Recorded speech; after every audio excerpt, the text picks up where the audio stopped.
Hello friends प्रसाद academy रे आपनको स्वागत जनाऊँगी।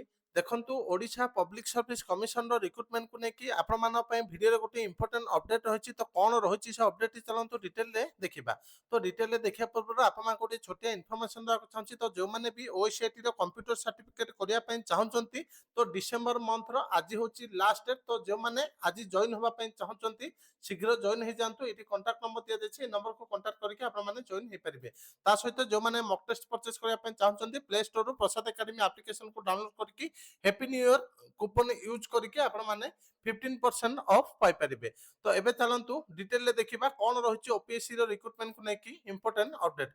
तो देखंतु ओपीएससी तरफ रु आज का डेट रे गोटे नोटिफिकेशन आसीबो जोटा कि ओडिशा सिविल सर्विस। तो बहुत पिला माने वैकेंसी पचारथिले। तो वैकेंसी आपण मानकर पाखापाखि 400 रु 450 भितर वैकेंसी आसीबा पई जाउछि। तो पूर्व मु आपण मानकु 350 समथिंग कहितली किंतु एबे अपडेट हे जाइछि जोटा कि आपण मान पई 400 रु 450 भितर वैकेंसी आसीबा पई जाउछि। तो आज आपनकर ओपीएससी तरफ रु ओसीएस रो वैकेंसी आसी जिवो। तो आपण माने किछि समय वेट करंतु किछि घंटा तो आपण मान पई नोटिफिकेशन आसी जिवो। तो एतिके इंपोर्टेंट अपडेट थिला। Thank you.